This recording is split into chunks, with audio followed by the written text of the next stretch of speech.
All right, guys, welcome back. We've got a special podcast with you. We've got Malkoth, we've got Tad Dawes, and we've got Lucifer Morningstar to discuss the state of Marvel Future Fight and how to get ahead for new players. We're going to be discussing PvE content and World Boss, and we're going to debate which tunes are the best there for new players. And we're going to work our way onto discussing PvP and its issues, its tax, and how to get ahead of the game. So, first of all, everybody, good to be here with you all. Thank you for coming. Yo, What's And up, hey, everyone? you're welcome. yes, Good to be here. yes, I'm glad to get all of you here with me to discuss one of my favorite games that is pretty troubled, I would say. But you guys are experts in your craft, I will say, and you guys really go out of your way to help new players succeed in this game. So, given that I'm a PvP player, I'm going to let you guys go over World Boss, and I'm going to let you guys talk about the state of PvE and how new players can get ahead. So let's start with Malkoth, because Malkoth is, big time YouTuber, and his videos have been very, very successful, and he's made a lot of guides that really help players out. Well, thank you for the huge shout out, Marine Velvet, but I wouldn't say I'm a big time YouTuber. I just try to help new players as much as I can to the best of my knowledge. Like, I'm not saying that I'm giving the best advice, but I'm really trying that advice that I give is mostly tested, you know? So I'm not just making things up that I tell players. I like to test things for myself and see if the character is a good option for free to play beginner players or even beginner players who spend money.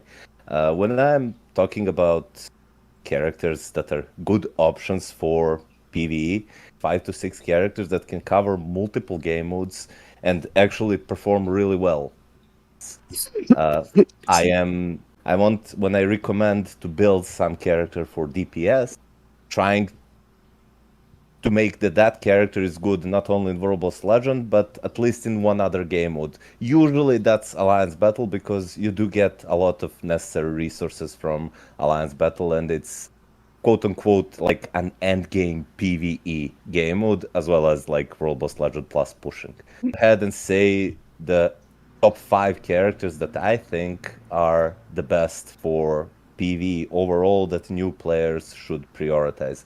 And this there isn't any given order in building these characters, but so you can pick and choose which one of them. So Storm is number one.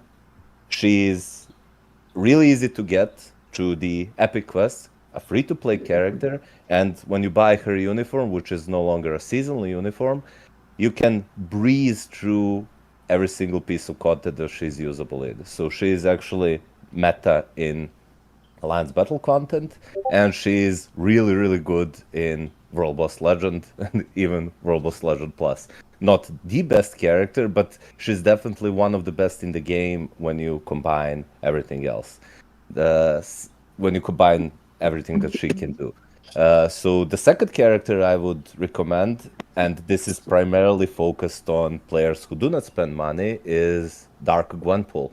Dark Gwenpool is like insane in terms of value she provides. She is a villain. She's a female, and she's a speed type. And the speed females are the most requested type for Alliance Battle content.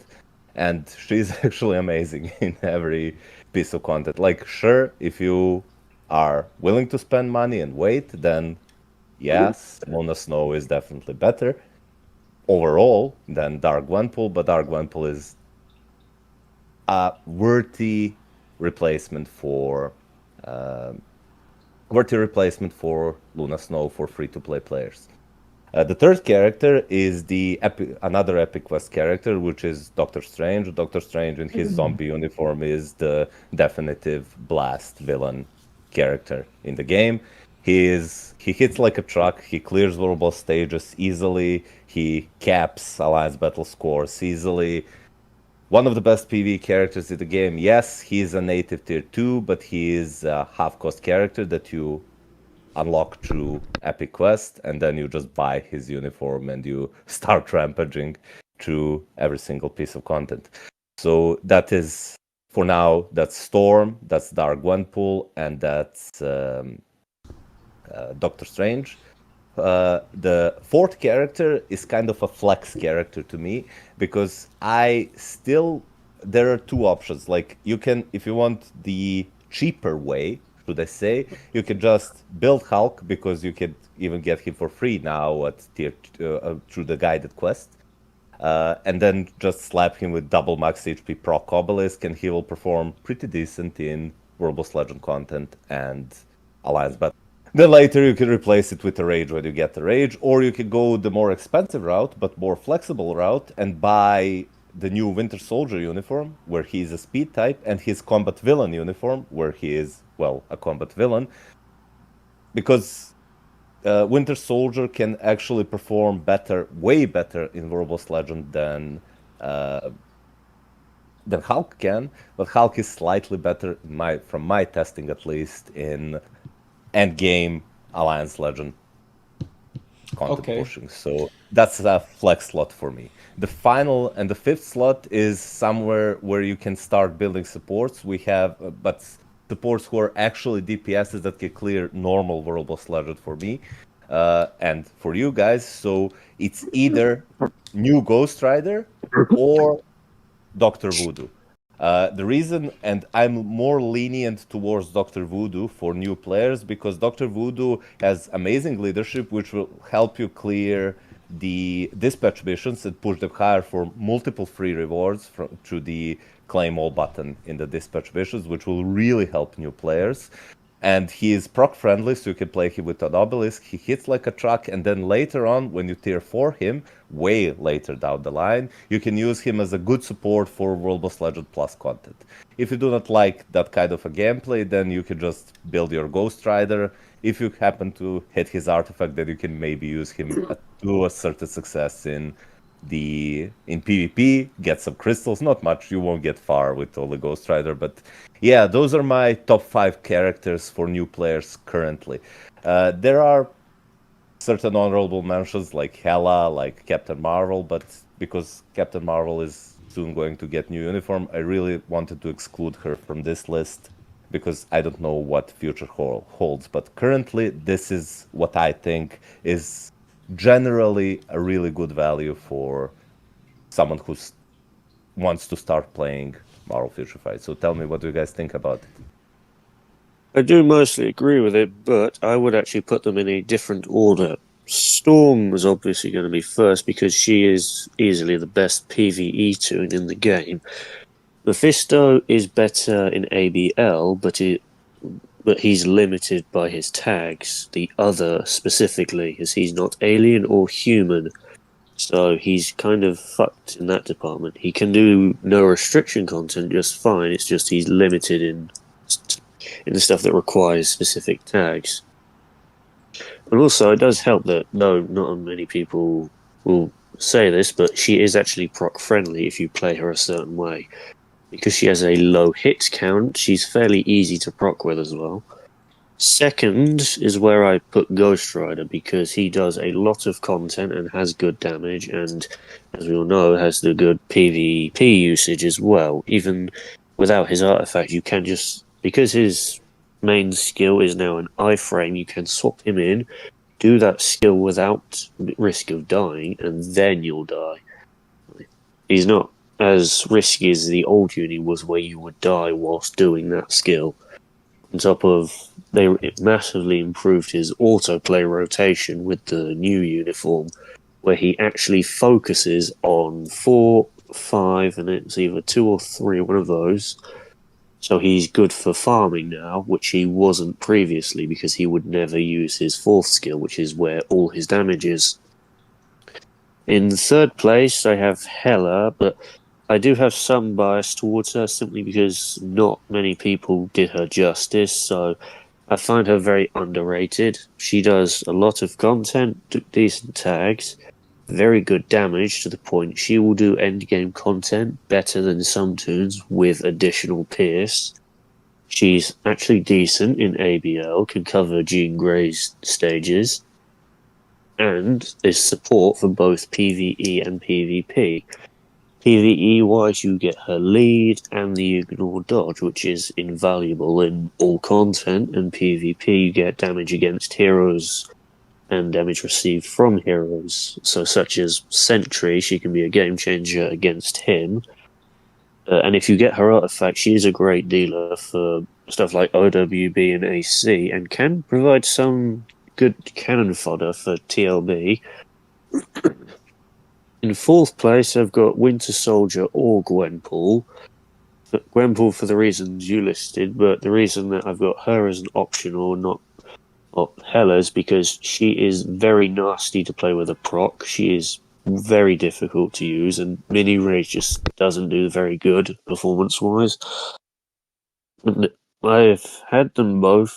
I just didn't like Gwenpool's performance for me, so I just left her as she was, removed her CTP, and haven't touched her since. Winter Soldier for the reasons Malkoff listed, but it's also because he covers two separate tags: combat, male, villain, human, which are Hulk stages, and he's significantly better in Rubiel in World Boss than Hulk, because Hulk has never been good at that. And in Endgame, he is actually the replacement to Hulk, as well as Kingpin, but that's a different matter. And he also covers the speed hero stages for World Boss, so he's also a valuable replacement for Miles Morales. So he covers two separate tags with two uniforms, and last time I checked, they are both proc friendly, which is very useful because, as I've said, mini rages just don't do very good. A proc goes up to 200% damage, a mini rage goes up to 75%. Even the lowest roll on a rage will do more than that. And last I have Doctor Strange. I have him last mainly because he's a native T2 and is far more expensive. Besides that, the lists are pretty much the same, just different reasons and different placements for prioritizing them. Understood. Very good. So the major disagreement was the placements, and you input Hella there, which I could definitely see why. Like, Hella definitely has hybrid value, and Yeah, and also she is very proc friendly and very easy to play. The issue is her slow damage build up. It takes about 20 seconds per burst because all her damage is behind her T3. That's true. That's true. And guys, I wasn't, when I listed characters, I said in no particular order. So do not think that this was, I wasn't really thinking about order. I was just more like, let's just tell you what are the 5 characters you should build. Like, obviously, we won't build like Doctor Strange first or second, because by the time you finish his epic quest, because you will hit a lot of roadblocks when you have to do dimension missions, search missions, blah blah blah, and farm materials. By that time, you can just buy like Winter Soldier's uniforms or Storm's uniforms and play with the functional characters that can actually do a lot. Ghost Rider as well. Yeah, I rank them because I'm kind of picky and like to be very specific about, value, how they perform, where they perform, and what they can use. Gotcha. So Tad, giving these two lists from Malkoth and Lucifer, what do you think? What would your input be? All right. So basically, both of their lists were very good, and I highly agree on both of them. But the route that I will be taking is that I will be taking native characters off to make the characters that I will list more accessible to other players. Now, don't get me wrong, the characters that they have listed are very good. Doctor Strange, who's a native tier 2, probably one of the best in the game. Yes, but I would rather not include native tier 2s or native tier 3s to have more of an accessible route or more a broad route for those new players. So for the first character, again, this is not on list because I don't have the list in my mind, but the first character, it is going to be Storm for me. Now, not only is she really good for Alliance Battle Extreme and Legends for those two mutant days, she can also be a viable option for World Boss Legends and World Boss Legend Plus. On top of that, you can get her biometrics for free on both XGN Selector, or you can get it through the Epic Quest. So that's more accessible for all players. And because she recently got out of seasonal, you can get her uniform right now or even on discount for down to 800 crystals, which is really, really good. The second character I have in mind, it is Ghost Rider. Now, there was some controversy in the when he got released. However, the controversy was later on fixed. And the reason I chose him is not only can he do PvE content greatly, he can also do PvP as well, as long as you have his artifact. And he can be very, very good, a viable option, in fact, for some of the PvP games. As for the PvE side, he can climb a lot since his typing is very common, so it will be viable for climbing World Boss Legends, and it can also be used in some Alliance Battle days. The next character that I have, it is going to be Dark Gwenpool. She's also the same reason as listed both from Malkuth and Lucifer. She's easy to play with. You can use a proc obelisk if you wanted to, if you know how to play her right on that. And she's very viable for Alliance Battle Extreme and Legends. And on top of that, she has probably one of the most common typing in the game. The next character that I have in mind, it might sound a little controversial, but personally for me, I would choose Venom. Now, Venom, he's really, really good, and you can use him for the Alliance Battle Extreme and Legend days that are the combat hero, and for also climbing World Boss Legends. He is. You can also use him as a proc obelisk until you get a rage, since that's what I have done in the when I got him first time. He's really good, and you can climb with him using Venom. He's really good, and I do recommend him in my opinion. The last character in my mind, it is going to be Winter Soldier. The same reason provided by both is that you can use his combat villain uniform to replace Hulk for those days, and you can also a speed hero to also have a viable replacement for that of Miles Morales. So that is my 5 characters listed. Very, Lists. very good. Do you guys have any input to that? Because I think Tad's list was very unique. Yeah, I would kind of say against Venom because he's not actually proc friendly. He starts with 2 different delays. Unless you mess with his rotation, that's not proc friendly. And Gwenpool, proc not easy to play. It is doable. It is not easy. I would, and Venom, he only covers 2 AB days because there are only 1 ABX, 1 ABL. He doesn't actually do that much. On top of that, he doesn't. His scores aren't that high. He's like a second or third best option alongside Wolverine, but that's something else. His main focus is World Boss. It has been for the last 3 years, where he's been World Boss meta. He's great. He's good for AB. He just isn't meta or even close to it. So I would suggest someone else with better usage and just better better versatility in damage and whatnot.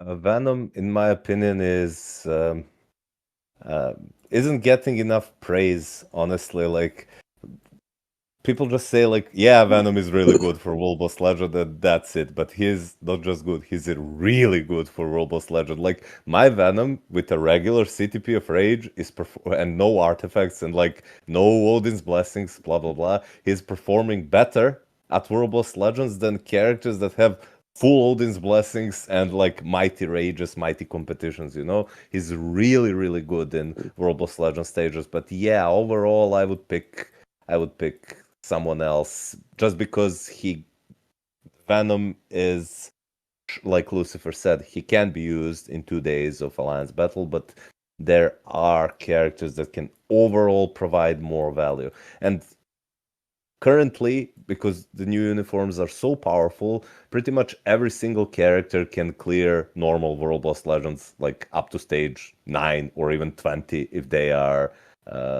if if they are available for those restrictions. This is why I listed like Dr. Voodoo as one of the options, because Dr. Voodoo, not only can he crush World Boss Legends, I'm talking about normal World Boss Legends, but he can also be used to help you like burst through the dispatch missions farming, which will give you a lot of resources. But yeah, these are really, really good lists, and I think we are reaching the consensus. Like, all of us agree that Storm is definitely one of the best characters.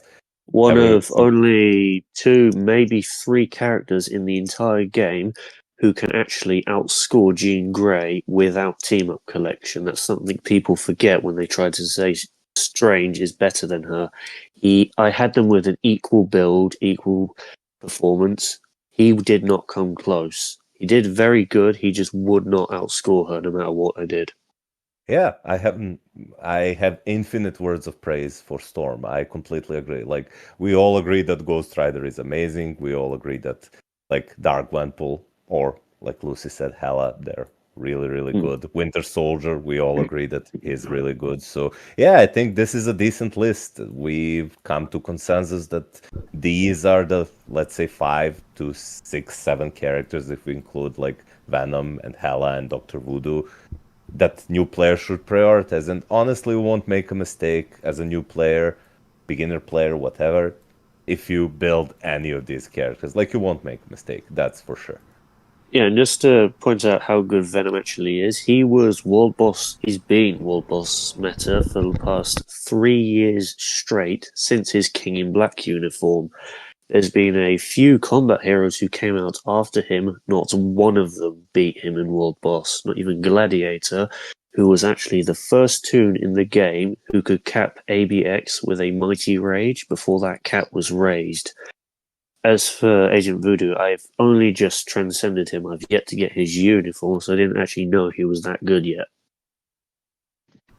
Yeah, Dr. Really, Voodoo is very good, especially for the hybrid uses, and I'm glad you guys included hybrid characters in your lists as well. Yeah, people undervalue hybrids, even if just because they tend to not do as good in specific modes as other toons. Others tend to focus on one toon who's good at a single mode, recommending stuff like Iron Man, Human Torch, who only do World Boss. Loki because he's free but only good at AB. yeah. Like, and Loki is actually quite decent in dispatch mode farming, but hey, you have Storm, you have Doctor Strange, they can do well there too, right? Even Yeah. Ghost Rider. So I don't Absolutely. see a point in building Loki nowadays. Just He because he's also lost. free doesn't mean you should build him. Although Spider Gwen, not one of the top 5 options anymore, but not a bad option. She's still free as well.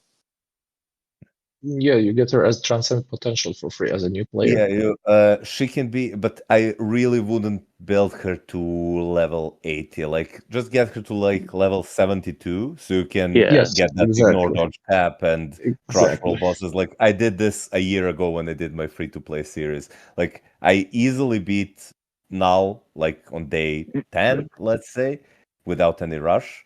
With yeah, Spider-Man and 160 or 140 proc, I don't remember. And then as soon as I hit her potential, which was like in a few days, I got her to level 72 and she was crushing him in like 2 minutes. So it's yeah. really easy to You do need it. an easy, quick world boss replacement, and later on you can replace her with Doctor Strange. Yep, Yep. exactly. Very, very good input, guys. Tad, would you like to get the final say? Because we were talking about Venom, and Venom both got very controversial, positive but negative response. So, what would you have to say? Well, the only thing that I will say is, yes, I do agree that for Alliance Battle, he may not be the best. However, he could be usable for some people. Like, for example, for me, even though I have a maxed out build Black Panther, I wouldn't use him over Venom because my Black Panther doesn't usually get that high of a score compared to Venom. But for recommending for new players, yes, there are much more other viable options because then those other viable options can still do more Alliance Battle days and World Boss Legends compared to Venom. But Venom is still, he can be still used very, very well for World Boss Legends and can be usable for Alliance Battle if you want. Uh, just to add to Definitely. Black Panther, that's not exactly a fair comparison because Not really, no. he's focused on World Boss. He was never good at Yes. AB. He's slightly worse than Moon Knight, who was one of the earliest T4s in the game. He beats him in Correct. one specific season. That's it. Yep. True, true. I learned a lot from you guys here because I'm not a PvE player at all. I'm more directed towards PvP. And of course, there's a lot to discuss when we talk about PvP because in PvE, if you understand and build these specific tunes, you can get ahead in all PvE while you work on your cards and your swords and things like that. And as we move on to PvP, it becomes more of end game content. And it's very controversial because the meta there are very strict and the builds are very specific. So you'll notice in a new game mode like ranked battle, right? I think it's called ranked battle. You'll get the best accounts fighting each other and you'll get the chance to cheer. And it's been the talk of Marvel Future Fight for the past week or so on who really has the best account in the game.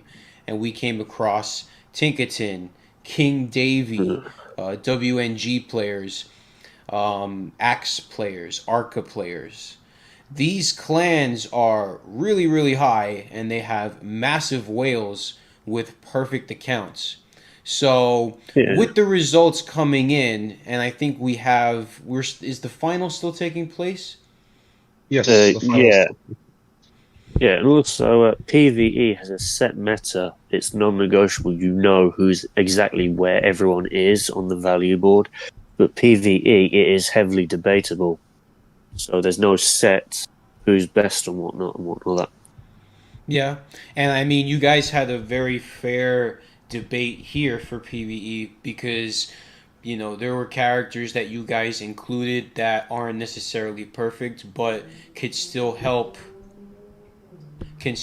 new players get ahead, of course, because that's very, very important. Because new players, they're pretty intimidated when they're first coming in because they have so much to do, they have so much to build. There's 280 characters to choose from, which ones are good, which ones aren't. So moving on, so let's talk about ranked battle and the new game mode, and let's talk Yeah, about it's some of naughty. these whales, man, because I had all of my votes for Dave the Brave, and he failed me, man. Yeah, in fact, I actually learned shortly after that Tinkerton is a new whale. Not he's lesser known. He's only been playing for about a year, little over that. Mm, So everyone's been underestimating him. I yeah. also learned in Alliance Tournament, which this new mode is based off of, Tinkerton is the only player to consistently give Davy issues. That's saying something for a new player. He's been regarded as having the best null, the hardest to beat null in Marvel Future Fight. It took an entire alliance of Wales 27 attempts to beat his null in AC. That's saying something. That's impressive. Yeah, Very that's Yeah, impressive. Yep. unbelievable. Yeah, there's an axe guy in the tourney who has quite a bit higher HP, 30,000 to be exact, but his is nowhere near as challenging, which is surprising because you'd expect higher stats to be better. Yeah, I mean these guys that are in the tournament, they're coming in with Sentry with the most HP I've ever seen. Like I remember back in the day when you got meta like Gilgamesh with like the highest amount of HP in timeline battle, and it was like somewhere towards like you can maybe push it to 800 Now with the elite gear too, that bumps up HP or whatnot, you are seeing sentries now that are getting bumped up to over 1 million HP, and that includes King Davy's century. I think it was 1.06 mil. Do you know how crazy that is? That is Yeah, unbelievable I stat still marks. remember. I still remember when Baby Groot was meta, the seasonal uniform as well. Also, Yellow Jacket. Now that was a long time ago. Yeah, yeah, I remember that too. That's when I was getting top 100 with Deathlock to Yeah, counter. the Anti-Man meta. That was fun. Yeah, the Anti-Man meta, the Jean Grey and Thanos with Colossus meta. That was pretty fun Or to beat. the Thanos and Captain Marvel Endgame meta. Yep, true, true. Yeah, No one liked that. we reminisce on the old PvP and how there were actually ways to bypass the meta. And now Yeah, when fights actually lasted instead of a quick 30-second match. exactly. And it's funny because to imagine King Davy and Tinkerton going at it for like a full minute and a half where they can't even kill their meta is Mm. actually a freaking crazy thought, you know. Yeah, and Davey only losing because he had less HP when the timer ran out. Tinkerton had Sentry and Null still alive. Davey only had Null. That is the only reason he lost that fight. If he could have changed his team setup, which wasn't allowed at if you set it at the start of the tourney, you cannot change it. If he could have changed his team, he might have won that. Yeah, I mean, this is why tactics play an important role because, you could have the best account and the best accounts are so close to each other. Like, it's very hard to differentiate. And if you don't pick the right tactic, you'll get caught. You have to have both your meta with appropriate defense, you have to position them certain well, leaderships are important, etc., etc. Yeah, So what was really funny about the tournament is MPKB Pedro. He lost on the first match. I've yet to learn whether it was RNG, whether he set up bad team, or forgot to change his cards to the PvP set. I don't know what it is, but that is the man who dominated Challenger Timeline for over a year without the need to spam refills to win. He's one of the few who could do that. He dominated Challenger with ease, and yet he lost on the first round. yeah, it's very, very interesting. Tinkerton is a rising star here. Definitely, he's a rising star. Like I voted, Absolutely. and I'm gonna be honest, I voted because when I go to his account, you can see like his agent level is like 300 and Wow. let me check, 320. Yeah, and he's facing against Nemesis guys who have like currently in the finals. He's facing against JFP, and his agent level is 1050. I've Yeah, seen 10 people with year like, whale, 10-year-old yeah, Giga Whales yeah, like versus 1-year-old Giga Whale. really good player. And I voted against Tinkerton every hmm single time, and every single time I lost. So huge shout out to Tinkerton. You have cracked something that none of us have. So this is amazing. So that's for the Absolutely. players. And as far as the game mode goes, I think that this game mode is a complete joke and a Hmm. complete disgrace to and a huge slap to 99.9% of the community, of the player base of Marvel Future Fight who have been playing this game for years. Like we had our 10-year anniversary, and like there's still people who are passionate about this game and really want to get into this game, keep playing this game, and then they release a content ranked tournament game mode that is for like top 30 players, even less. Like how? Who is making decisions about this game? Like, sure, you get to vote. You don't participate in any other way by voting, and you get free CTPs. You get some tier 4 materials. You can get some elite gear materials, or tier 3 materials if you need them. Like, you can gamble some tier chests. So you do get good rewards for voting. But seriously, is this where development time is going? Like, Also, and they locked crystals to only those competing, by far the most valuable material in the entire game. yeah, like there is even if I like forget about the rewards because this is the easiest CTP we've ever gotten, honestly, apart from free Absolutely. CTPs that we get. Yeah, this is really easy. Like everyone can cheer and luckily get one win or one successful cheer and get a CTP chest.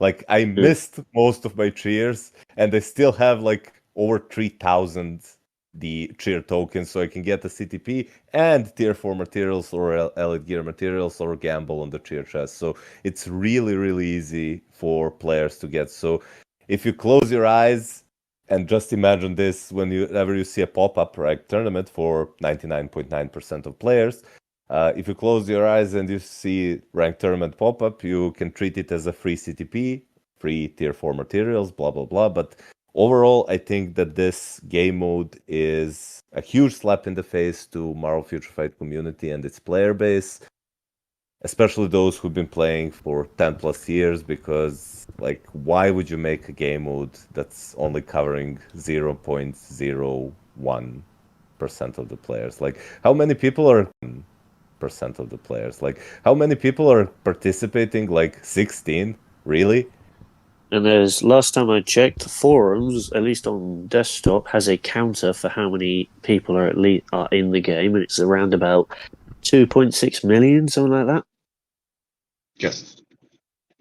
And you have to reach Challenger on one of the PvP game modes. And on top of reaching Challenger, you're going to need to reach like what, top 20, top 16 in that Challenger mode. And then after that, if you're lucky, you're going to get chosen. And then I think I'm not sure how it works because there was like 30 people, and then out of those, there was only 16 that came into the round of 16. So after all of that, and then basically just locking it to those small amount of player base, that's kind of like a game mode gone. Like basically, if they tried to make it a little more simpler to expand more players into it, then it would have been a much better game mode. But there is just that one plus side where no matter how much you vote, how much you cheer, you're going to get a CTP chest regardless of even if you lose like one or two of them. If you just as long as you win one of them or even two, then you would get a CTP chest for free. On top of that, getting tier 4 materials. Yeah, I think that Netmarble is always so stingy with their crystal rewards, and they've barely changed them. Granted, they've added new PvP modes like Team Battle Arena, so people have just another game mode to get crystals on. But Unfortunately, with that, Team Battle is unplayable for those on iOS. You will not manage any more than 4 matches without it crashing. yep, And it resets every 20 days, so you've got a long wait for crystals.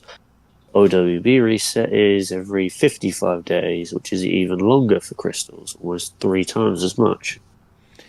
yeah, I mean, I have an iOS device also, and I literally have to reset the game every 3 matches just to avoid crashing because, yes, it will crash, and yes, it will crash when you get a win and not when you get a loss. So it's very, Yeah. very weird, and it's leading on to us talking about PvP and its issues. And Malkoth had a lot to say about PvP and in regards to how there's been a lot of characters that have come in that are brand new and nobody has any idea where to put them. Yeah. Also, when they made OWB, they added a feature where if you crash, you could restart the fight. I actually use this method intentionally quite a lot to reset a battle just because it goes wrong early on. and yet they didn't implement it in the new mode and are very unlikely to even consider putting it in the old ones, which could desperately use it. I was planning making a new because that's one of the most requested things from my viewers is to make a brand new player guide, beginner player guide, whatever, Yeah. to for characters to build for PvE and PvP. Now I've been looking at the PvP meta and like I know there are more than the two characters I'm going to list, but it's basically Sentry and Null. Like without Sentry Yeah. and Null, you cannot do anything. Like at least not as a new player. Not as a new player who is not experienced in how PvP works in Marvel Future Fights. So these two characters are native tier 3 characters. They're the most expensive characters in the game, and you have to shill out like 4,000 crystals on discount to buy their uniforms. On top of that, you have to, like, Null is easier to unlock because you get him through just beating him, and he is the easiest for a boss in the game. World Legend, that is. But And for unfortunately, Sentry, with him being easier, he's a self-serving toon. Null will only work for himself. Sentry, you can at least use him to create an entire team. That's something as well. yeah, that's what I was getting to. So, for Sentry, you can like if he's more expensive, but and people ask me who is stronger, like Null or Sentry, and I'm always giving them the same answer. I think they're up to par one another. And somebody asked me during the live stream, they say, "Hey, Mallory, I started building Null instead of Sentry. Did I make a mistake?" And then I asked them, "Do you have Agent Venom's artifact?" And then they answer me, "No, I don't even have Agent Venom."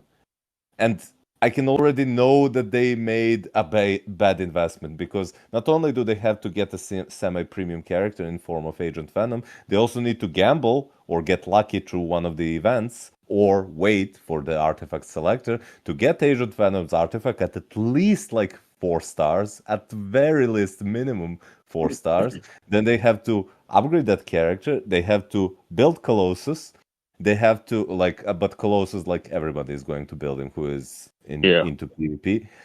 And then they have to get a native tier 3 character to tier 4. Then they have to give him a really good build. Like you cannot play Null successfully with like 10% max HP on cards and 3% all basic defenses. Like you cannot do Yep. that. Not at this meta. Not anymore. And then you have to give him at least a mighty CTP. And we do know how starved new players are for CTPs. And you have to give him Absolutely. Odin's blessings. And then maybe he can compete and get you like to top 20% in like gold, platinum, vibranium, maybe, hardly. Yeah, Like, but the that's only game mode you could really like semi compete because it's the only manual feature available is timeline battle. But in my opinion, all the other game modes like they're so auto induced and account based that it's hard to get ahead. Yeah, yeah, also, I would say that the only real aspect in which Null would do better than Sentry for a new player is PvE, because true. despite his support dependency for PvP, he is PvE meta. He's well, not any more than now that we've got Mephisto for a day. He's a Loki substitute for AB, better than Thanos last time I checked, and he is World Boss meta.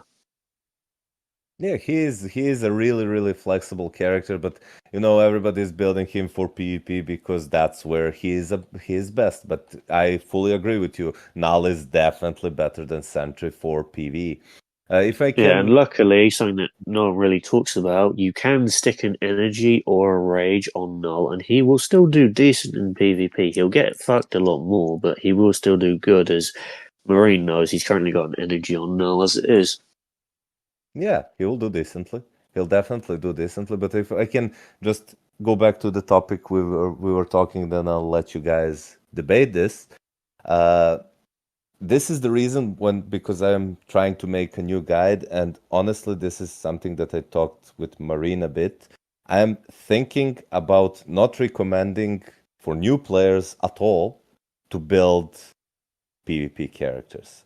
Yeah, Because, I tend to tell people just avoid PvP until yep, you get your account up now. exactly. Because PvP at this day and age in Marvel Future Fight is a pure end game mode. This is definitely 100% true. Like before, like people could build Spider-Man. We had like Black We Widow who you could play on manual and spam invisibility and beat pretty much every single team yeah, because nobody called about iframe ignore, you know? about There's year and you a half. cannot do that anymore.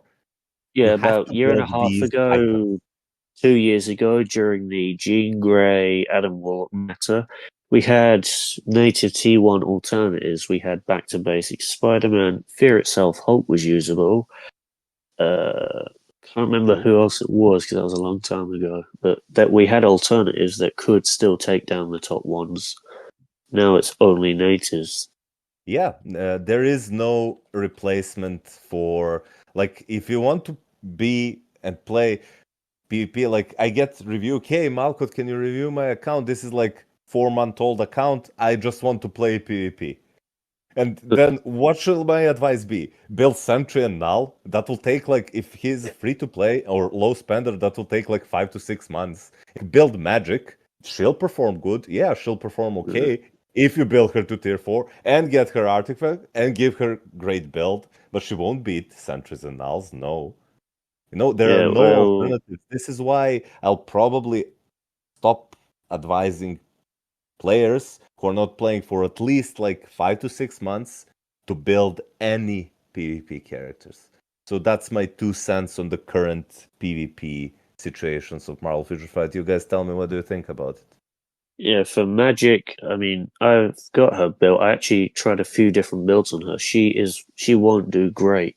Without a 5 or 6 star artifact, she'll be lucky to do her counter more than once because the first time she goes to do it, she gets interrupted and can't do it. She has to do it again, and then after that is when she'll die. She will one shot nuke Null regardless of her build, but she is inconsistent because she relies on low penetration and an inconsistent counter.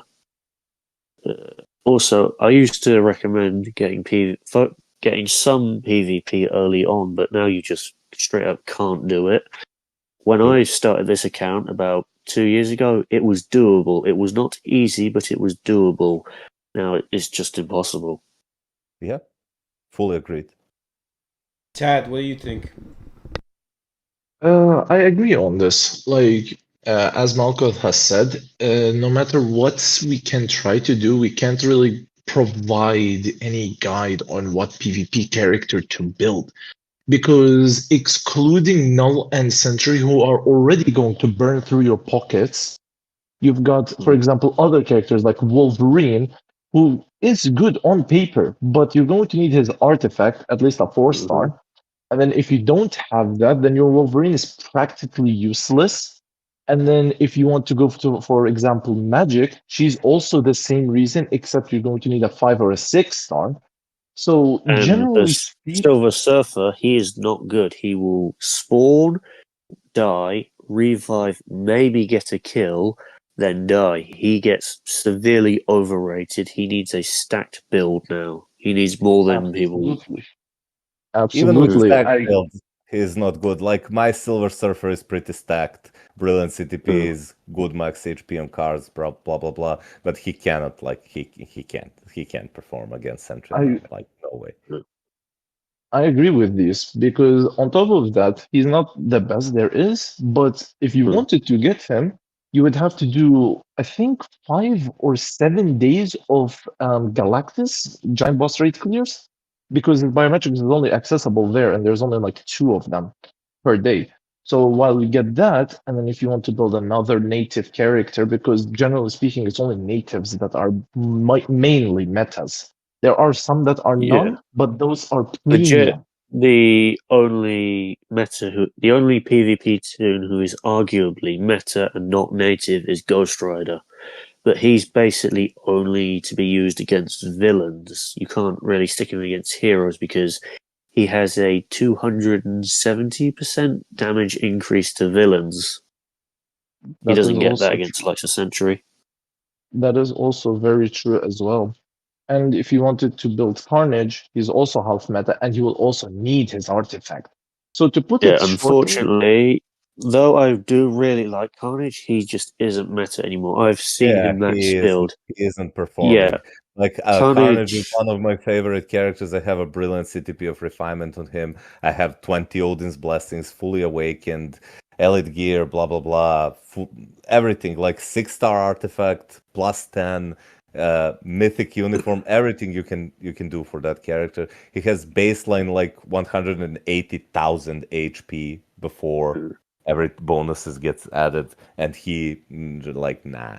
He can maybe Yeah, take one life out of meta character and then just die. yeah, I really like Carnage. I stacked him out properly, but and though I wasn't Dinar for a while, he fell off when the new Sentry uniform came. Though True. no one would admit it, before that, Null, Carnage, Agent Venom was the best TLB team when it was maxed. Carnage would not die no matter what you did, but all his defense is focused against physical attack. Sentry just completely put an end to Carnage. I was in denial for quite some time until I just saw a maxed out one getting completely fucked. Yeah. that is true. Yeah, that is very true.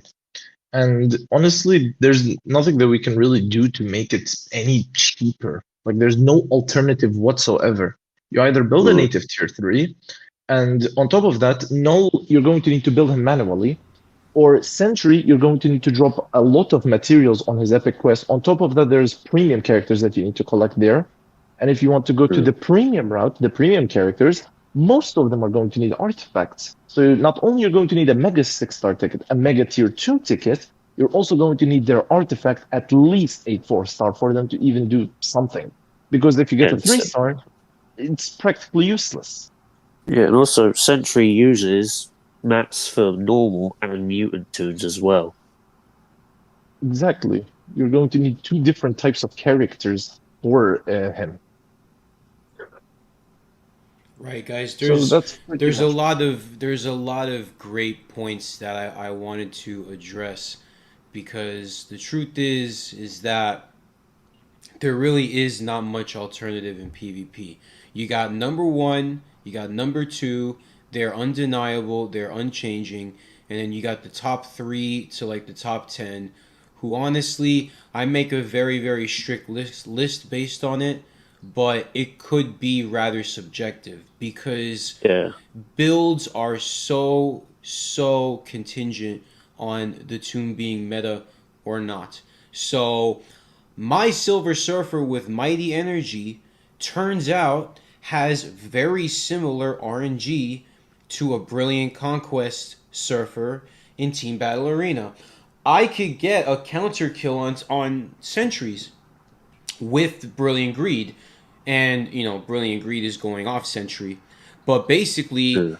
Surfer is the only real counter in an auto mode to Sentry and maybe Adam. Um, Sentry has really no alternatives, and I find myself putting alternative CTPs on absolutely everybody. So it turns out I'm making them hybrid anyway. I'm making Carnage hybrid, I'm making Apocalypse hybrid, I'm making Null with energy, Surfer with energy. All of these characters have energy, and they're performing well for me. In manual modes, I could get the best out of them with like a low ratio, but they still get me kills if I follow the process. In auto mode and TBA, I am having success, but there's a PvP culture I feel that's very significant, and it's showing because there really is like a 0.1% that completely has dominated PvP for like 6-7 years. Like, I've seen the same accounts for so long, and that's why PvP has the stigma that it does, because it's true, there's very little alternatives, and if you try to figure out these alternatives, you could be testing yourself into an early grave because RNG still has massive effect even in matches like real time matches that I see. Sometimes I can get lucky, sometimes I can't, and I can't even bypass it. And people have that same luck getting cards and swords to premium to 6 star to like all blue stars. It's unbelievable. Yeah, and It's also it used to be a lot easier to use something other than metas, but they've added more features. They nerfed Pierce by 50% in PvP. That almost kicked out Adam out of meta in a single patch because he lost his one-shot gimmick for anyone other than a whale.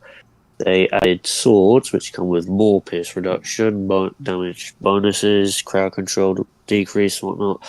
They then added emblems. They're adding more and more features which only benefit the one top percent because only they can afford it. And the rosters, they're getting more and more stricter for who you can actually use if you don't want to use the best. That's true. And if I can just roll back a bit before anybody laughs about Silver Surfer and CTP of Energy and other characters with CTP of Energy that should, like, quote unquote, should have reforged PvP CTPs.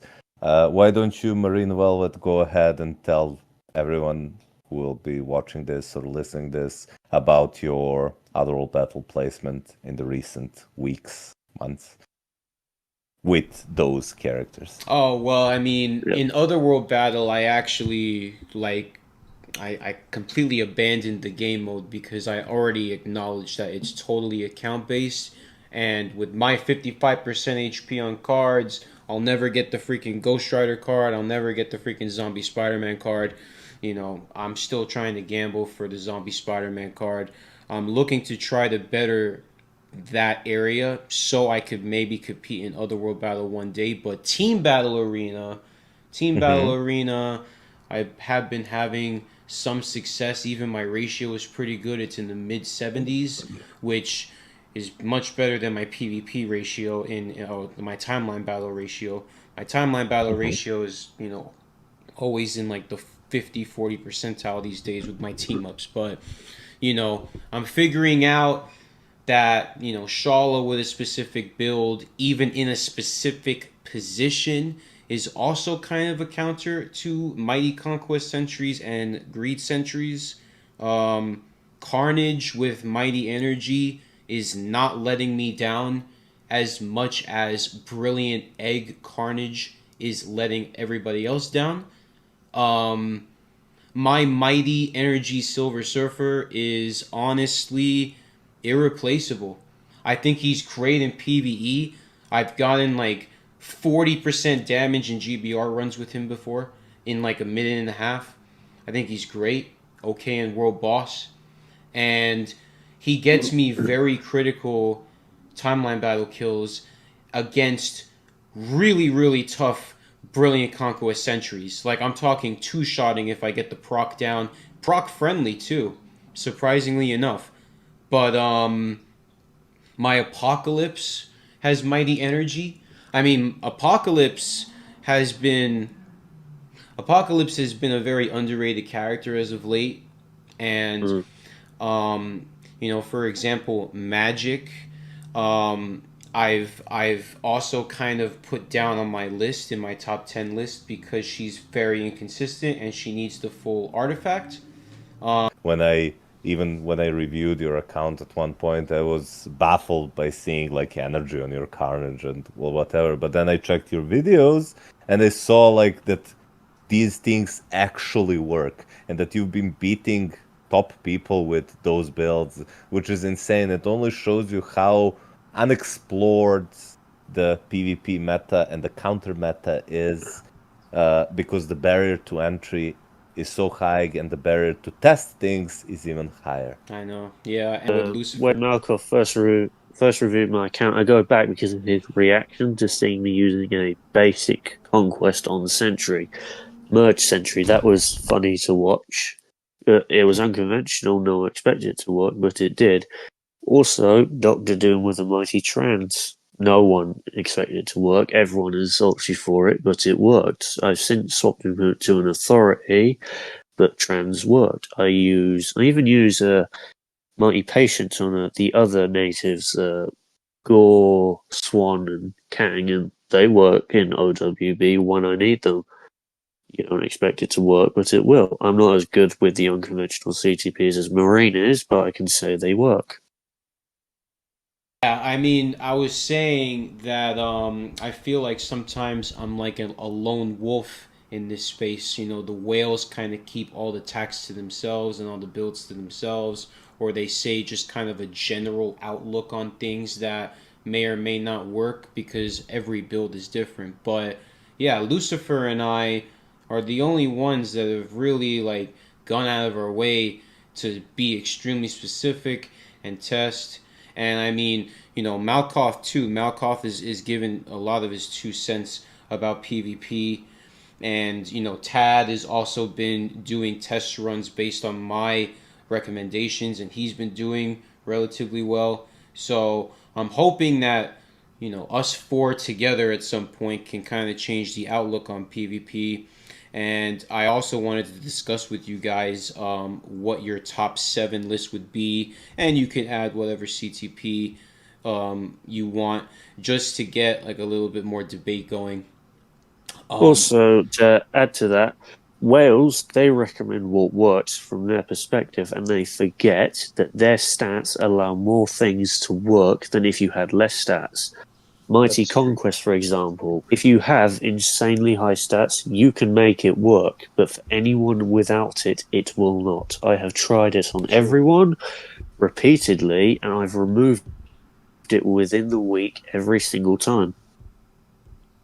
Hmm.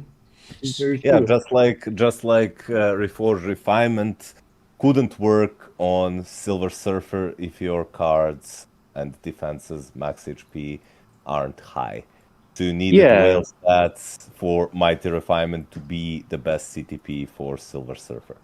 yeah. When Adam was meta, Egg was one of the more popular CTPs for him, but there was one Hmm. main requirement. You needed at least 40% HP on cards and about 12% pierce minimum. It was popular, but you needed to have that for it to work on him. Now we're moving on to part 2 of this debate, and we're going to cover PvP, the top 7 list, just to make it so not many of us forget. And we're going to say the recommended CTP for the character and why the character is in its place. So I'm going to start out because, of course, I absolutely love this kind of stuff, talking about this stuff and specifics. So Yeah, especially since there is going to be at least one thing that me and Marine are going to disagree on, and that'll be fun to discuss on oh yeah, on it film. will be fun. It will be fun, and I think I'll get some backup too, Lucy. So you better watch out, man. So, all right. So number one is definitely Sentry. I think that Mhm. when he is 100%, he is perfect under the debuff removal that he gives himself. Under a skill and a leadership, he is legit indestructible with the 100% decreased damage that Conquest gives with the reflect negation. I think that he has higher HP than a lot of the meta traditionally. I think Yeah, his also, he gains 30,000 from his T4 alone. Yeah, so his stat bump is some of the highest in the game too. He is a debuff master and he has a lot of extra seconds. Like his fit skill can go on after his death. It's so long. Um, Yep. he has a lot of cancelable skills and he has a lot of damage to complement him. And And he's constantly in iframes. yep, and he could work very well with what is regarded as the best CTP in the game for PvP, which is Brilliant Conquest. He's perfect with it, and his alternatives aren't many either. Like, Oh, and also don't forget the fact that he cancels his own skills if you manage to attack him. yeah, true. He does because he's protected by invincibility, which is longer than his skill and longer than his debuff removal on his skill, which is 4 seconds. So Yeah, even though, huh? if you hit him, he will end his current skill and go into another, just Yeah, like he did with the old uni.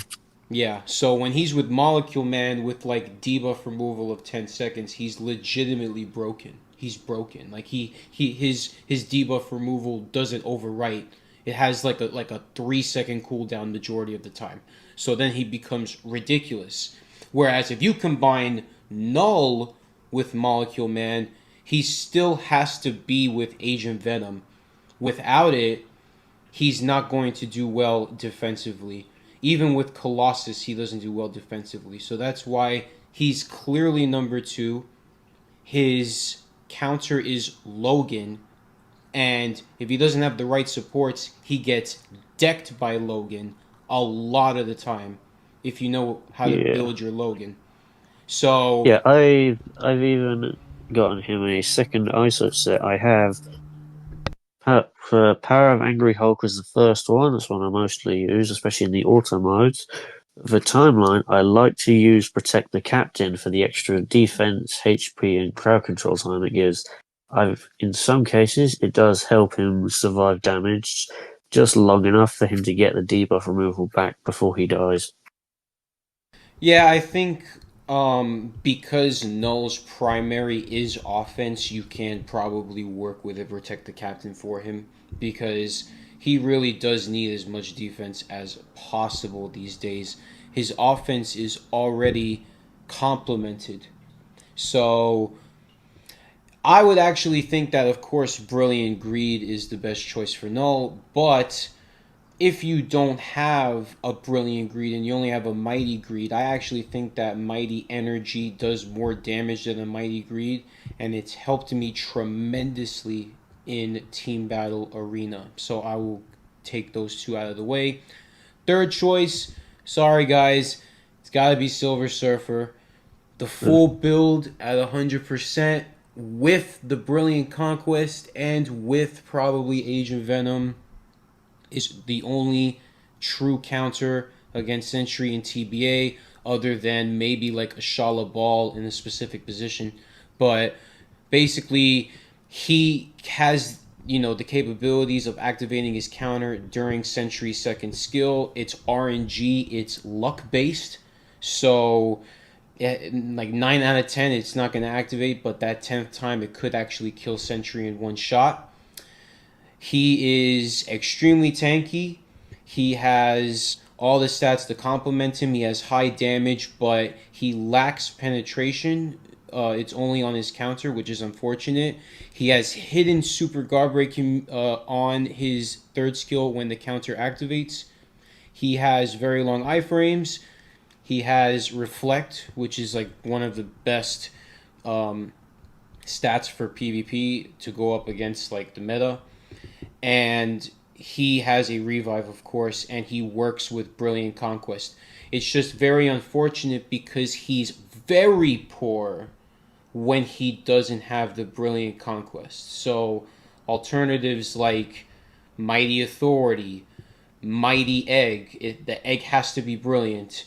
Um, they they're getting like not so much good compliments anymore than they used to when Silver Surfer well, I was mostly to be mean, versatile.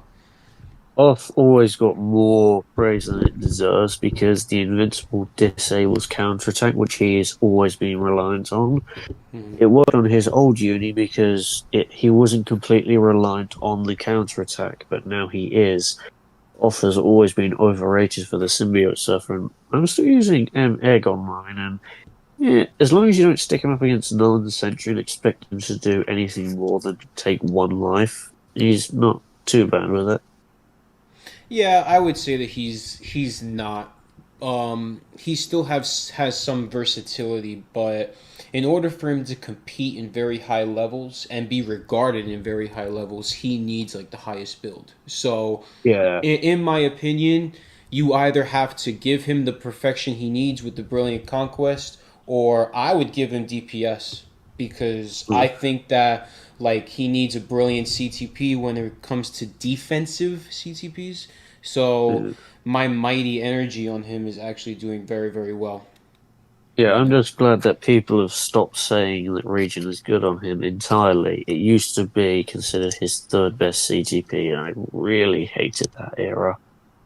For the This one, longest time, there was a debate about people slotting in and thinking that Mighty Authority and Brilliant Authority are the best CTPs for him, which yeah, couldn't be farther from the truth because the invincibility you get can cancel your heals, Exactly. or yeah, and because also you wouldn't counter. legit. Also, only a few people actually realized that Egg was his best in slot if you didn't have the conquest. Lots of people were insulting it, saying it's not as good as Authority, when anyone who was willing to try it said the opposite. Yeah, I remember I streamed this on my channel Yeah, when I tested Surfer with every single CTP and the brilliant refinement with my stats, my stack build, my cards was way and beyond anything, any other CTP. Like he was crushing every single team with that build, single-handedly, with like one support. yeah. I didn't have Brilliant Conquest at that time, so Brilliant Conquest was out of the picture, but Brilliant Refinement performed better than Mighty Conquest did. Yeah, I still hate that you got a perfect roll brilliant conch Haha. on the first attempt. Hey, hey, yeah, you guys remember the double support surfers that were fucking dominating timeline battle for like a Oh, month? oh Jesus. I Yeah. remember pre-nerf, before the Pierce nerf, Davey, Jesus, when he was in Yeah. timeline, that was legit the only surfer I refused to face no matter what. Because even without the damage nerf when they reduced Pierce, Yep. I could not beat him at that time, no matter how hard I tried. Yeah, he was ridiculous. It's totally ridiculous. Yeah, Um, and then they nerfed Pierce, and now he's just a lot harder. right. So I'm gonna continue to 5, and then I'm going to alternate because I don't want to take up too much time. I want you guys to get your input in Mhm. too. So number 4, another controversial choice, is gonna be Adam. I think Mm. Adams in Team Battle Arena have proven to be my biggest freaking headache ever. And I have to put Sentry with the right supports to kill top 150 Adam Warlocks in Team Battle Arena. If I don't put the right supports, they freaking stomp my Sentry, who's my best character. So I literally have to make a counter team just for them, and it's arguably my best team. Um, I would say, the recommended Brilliant Conquest, of course, it makes him a complete character. His counter, if it doesn't execute, it gives Adam ignore iframes on the next skill, which is actually exclusive to Adam. No other character with that sort of like insta cancel skill with ignore iframes doesn't have ignore iframe on the next skill, so it's very exclusive to Adam. He has the perfect decreased damage, so he can benefit with conquest. He has a constant heal, and his damage has debuffs, even though he's not a debuff master. But his damage with the clash stat on conquest still becomes very high, especially with the max roll. And he does very, very well with all kinds of supports, including Wong. And he arguably doesn't need debuff removal at times.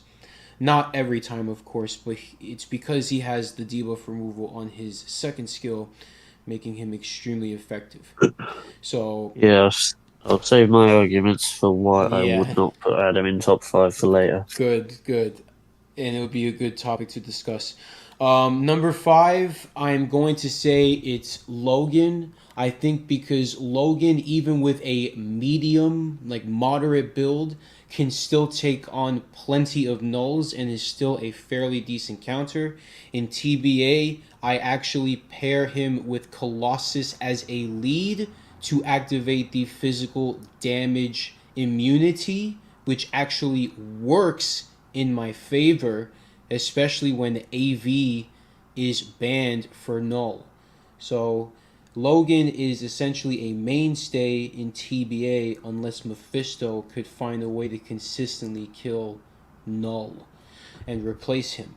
So obviously, I think that Logan works with Brilliant Conquest. I think that people are moving away from Greed because they notice how effective the extra defense on Logan is, especially when the Conquest is at full roll. So I think it's highly recommended to build him in this way. Of course, you have to get all of the top 5 meta with their artifacts. And I will now be moving on to Malkoth, who will Yeah, and give his also top with 5. Wolverine, and up until Sentry, the old Wolverine uniform with a grid was considered better than the Yeah, new one. Yeah, but absolutely. now people would rather use the new one with the Conquest because it is a Yep. bit more consistent. Very true. Very true. Although, Really good list. Really, really good list of the top 5 characters, and I actually agree with every single choice. I will just mix and match them from the spot. So, first two, obviously, Sentry and Null.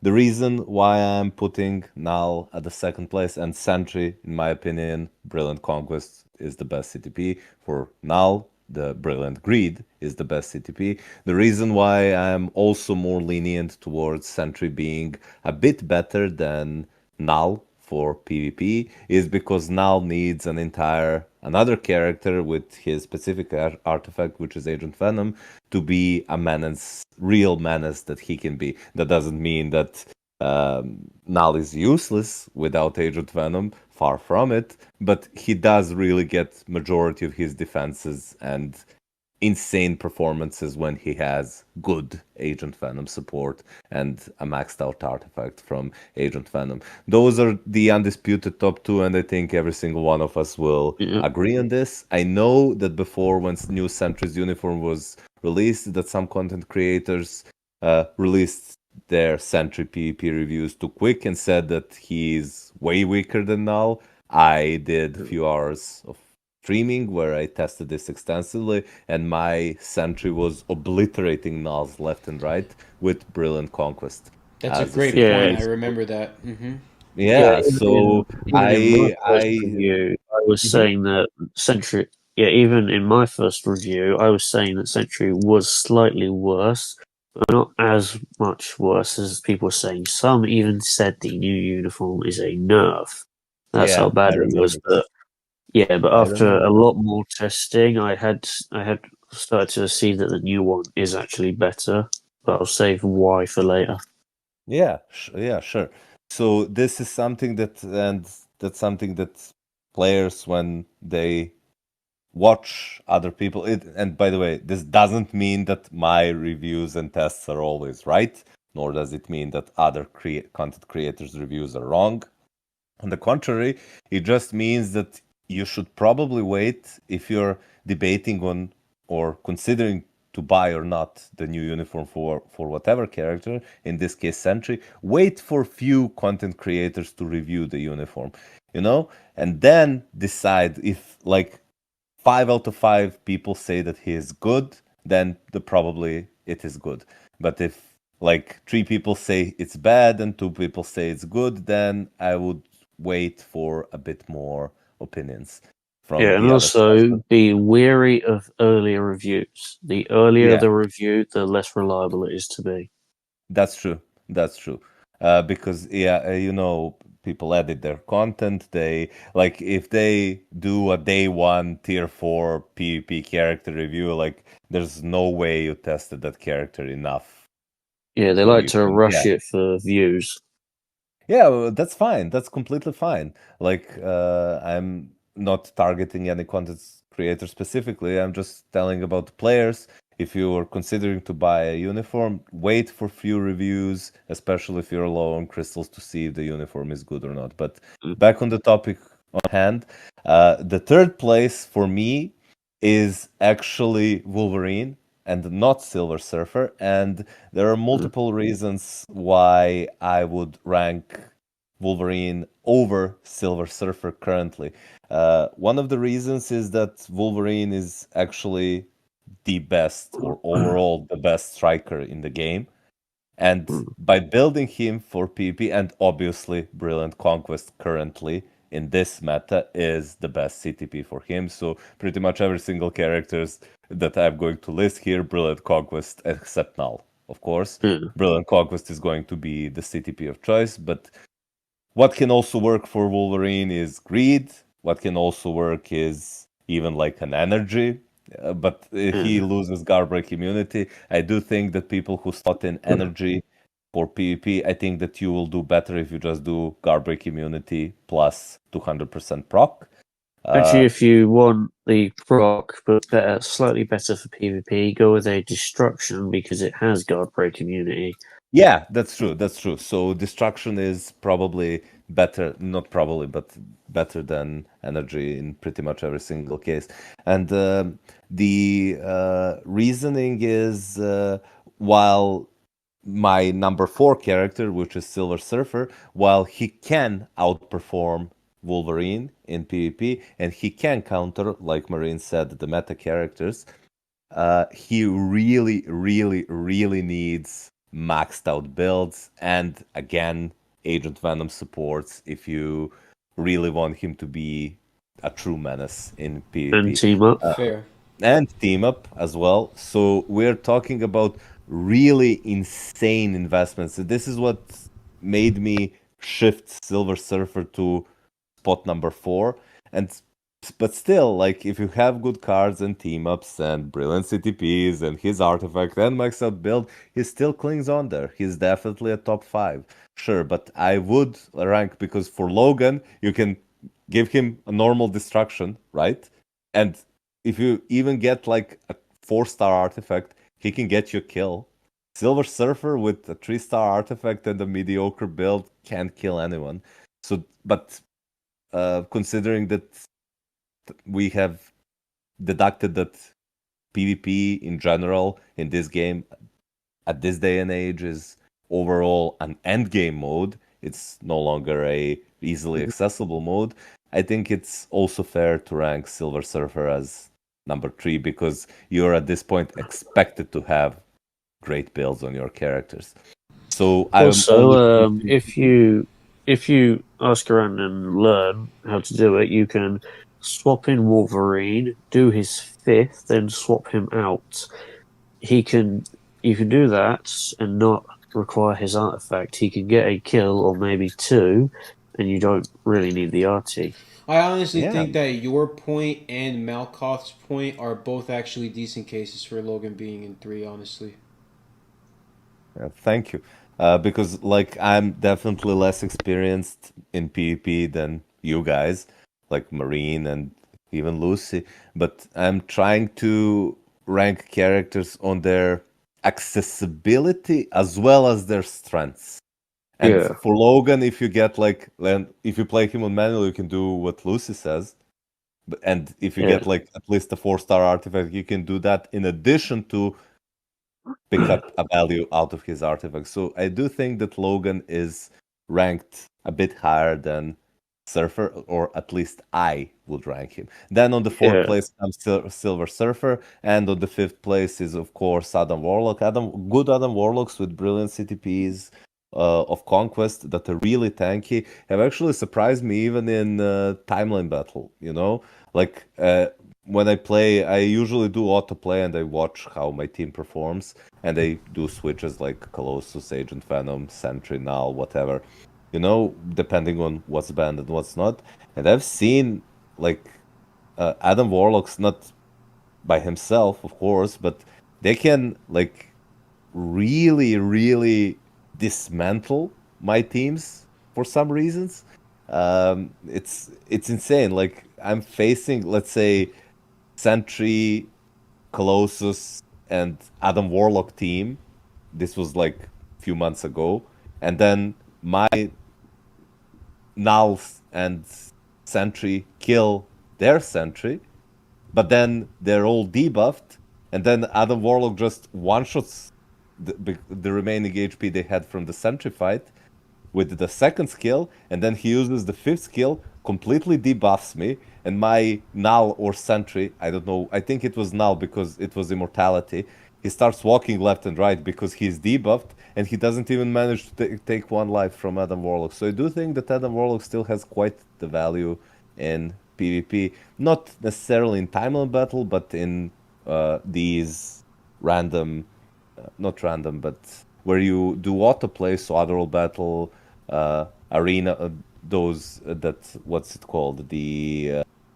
Yeah, in team battle, yeah, he definitely packs a punch. So I Yeah. completely agree with your list. It's definitely what I would rank as top five, but I would just switch Wolvie for Sentry and Silver Surfer. Everybody's now recommending to build Sentry and Null for good reasons, but they're forgetting characters that are also really good. It's just they're completely being overshadowed by the Titans that are Sentry and Null. Totally Like, but agree. Surfer, Logan, or Wolverine, and Adam are still really insane Yeah. characters. All right, so now we're moving on to Tad's list. Let's see what Mr. Tad has to say. So my top one, it's obviously going to be Sentry. The recommended CTP would probably be a Brilliant Conquest on him. So that's for Sentry.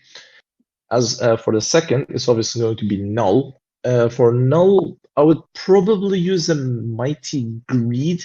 That's what I use, and I've gotten some solid performance. Though some people may not agree with that, which I completely understand. But from what I've experienced, I've seen that Mighty Greed has given me some good results out of it. The next one, it is going to be for the third one, it's going to be Logan, Wolverine. Wolverine can be really good, and he usually one-shots characters with his fifth, and that's speaking from my experience. Now, obviously, I'm not the best in PvP, so my experience may differ, but that's talking with a normal energy, sometimes taking on some brilliant conquest nulls in some cases that I have had in timeline battle, even sometimes in team battle arena. Yeah, and also So with Wolverine, he does come with hybrid value with his newest uniform. He can use Rage, Energy, or Destruction and do good in either mode. exactly, that's also a solid point where he would be used as a hybrid for World Boss Legends. And Yeah, for and PvP, there is a lot of whales who will use Wolverine as an ABX striker with brilliant energy because he is actually better than Ghost Rider or Black Widow for the Order instinct tunes. yes, that is also a correct fact on that as well. So that is for my third. As for my fourth, I'm going to put Silver Surfer, mainly because of his reflect. So when he goes and dies, when he comes back straight away, usually the nulls and the sentries that I play against instantly dive with their second. And because he has his reflect ready, then he usually insta-kills them because they go on their second directly. As for the CPP, personally, I have an authority on him, which is really bad. So I would not recommend authority. But the one that I had a better experience with was a Mighty Conquest. So I would probably recommend a Mighty Conquest. He's one of the few characters that can use a Mighty Conquest. So I'll give a Mighty Conquest to Silver Surfer. The fifth character that I have in mind, it is Adam Warlock.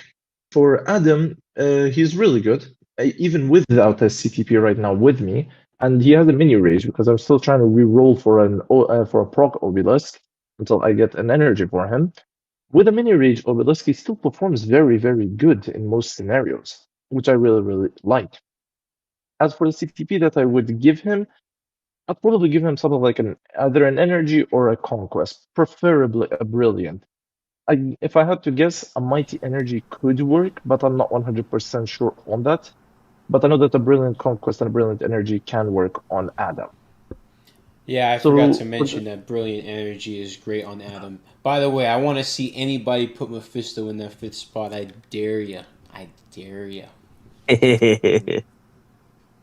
For my sixth spot, it is going. I would put magic over Mephisto.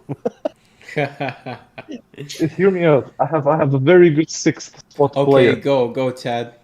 Go. All right, for sixth spot, it is going to be Mephisto.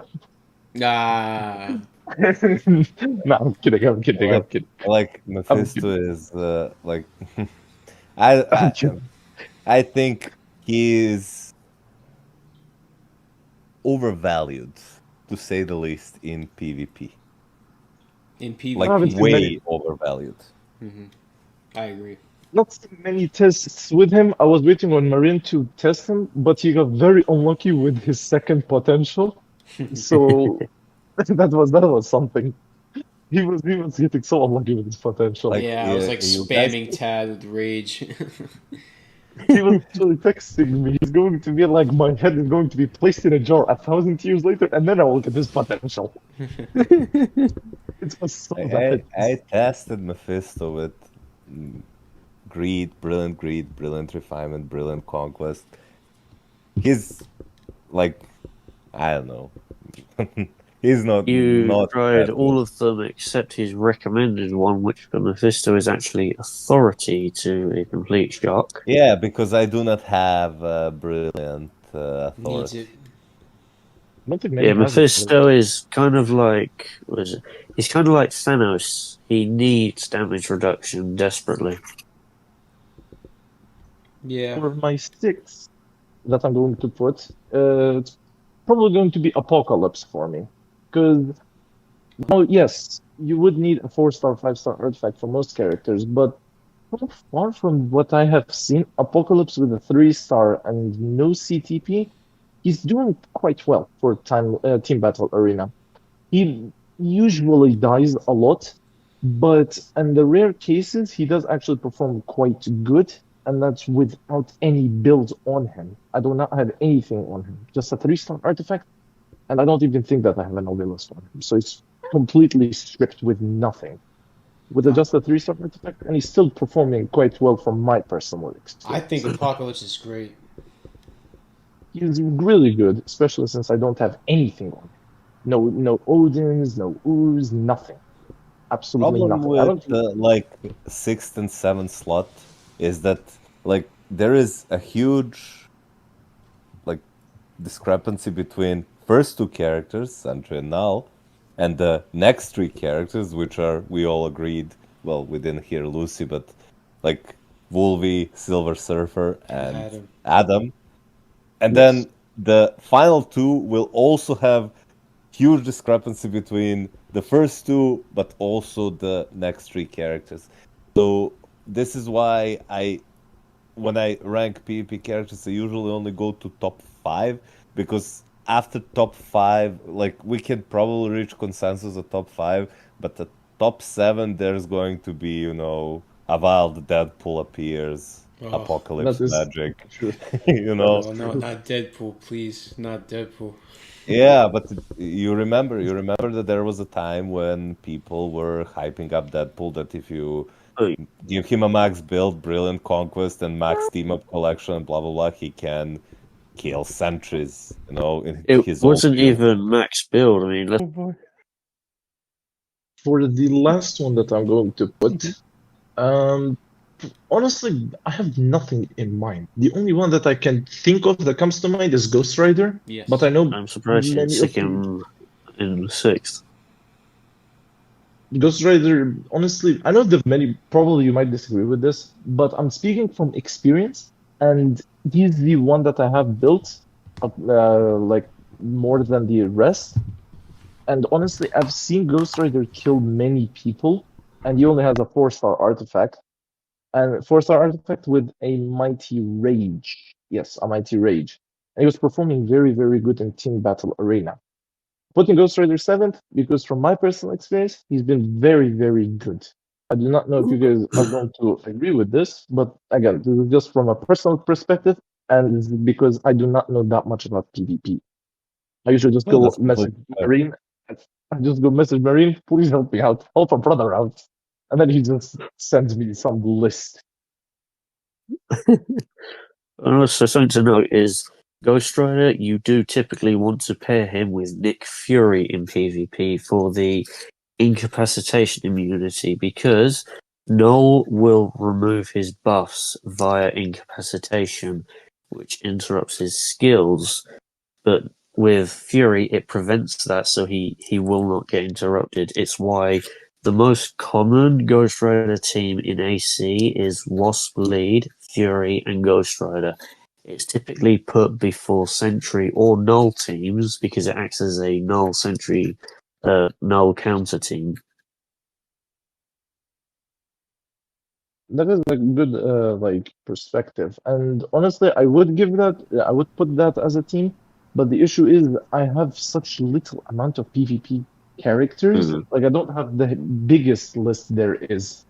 But I've paired Ghost Rider with Null, and then I'm going to test a few with Nick Fury as lead and Ghost Panther as lead to see whichever one works the best. Yeah, you really cannot play him without anyone who gives debuff removal, because Yeah, he doesn't have exactly. it natively. Yep, and if I wanted to give him a debuff removal support, then I would risk not having a third character, usually a DPS, to do most of the work.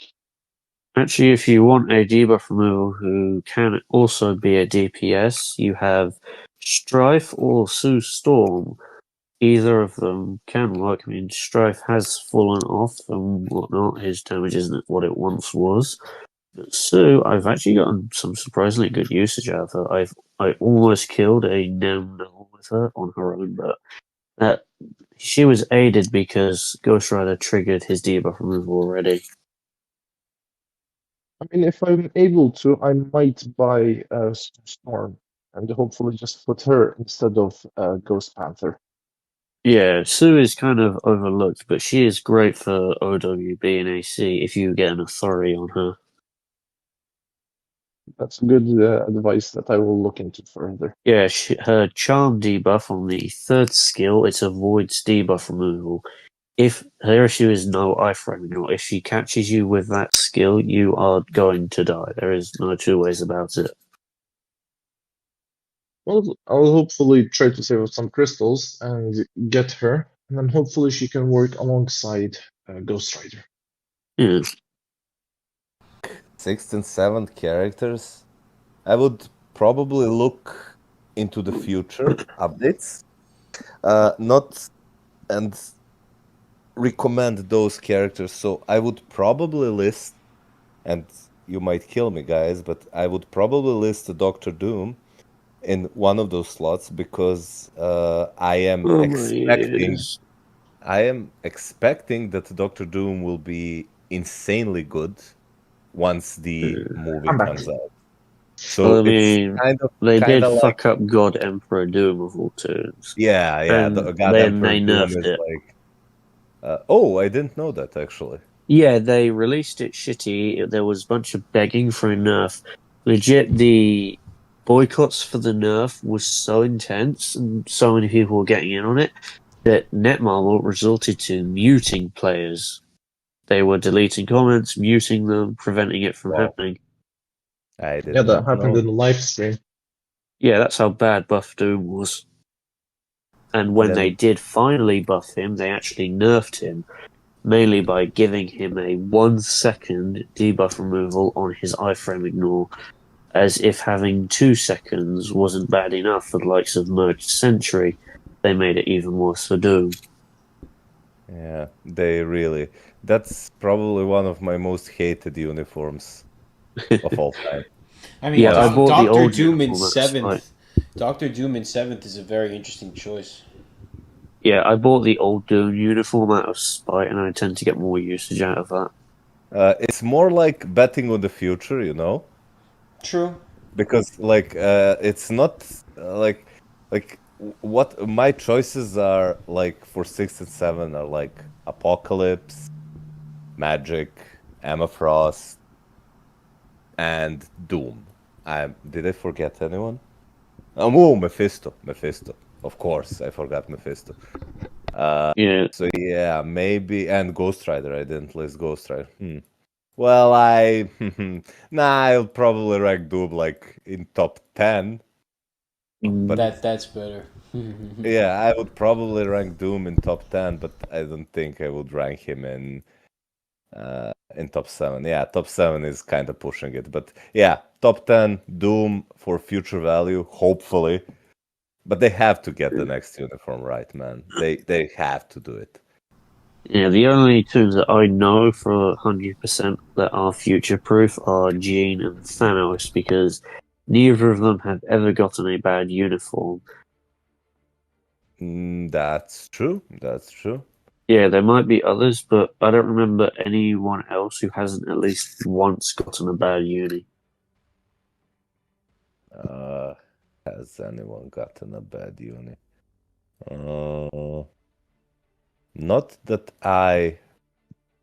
Well, Strange's uniforms were kind of good, right? Every single Yeah. one of them. Hmm. Yeah, although apart from his latest hero uni, that one, well, Yeah. it was basically nothing compared to it. It was no Yeah, improvement over the old that's uni. true. That's true. Yeah, That's I true. thought that his spacesuit uni was actually really good for PvP, and then PvP meta changed, and Yeah, I then remember they, that Strange was PvP meta. That was fun. he was great. He was great, especially with authority. He was fabulous against Thanos. It was amazing. But Mm. all right, so Malkoff gave his sixth and seventh kind of slot. So and so did Tad. So let's hear yours, Lucifer. Well, I mean, the kind of obvious number one is going to be Sentry for the reason that his damage, even when Null has Team Up and Agent Venom, Sentry actually has a higher damage output than Null does. That's something people forget about.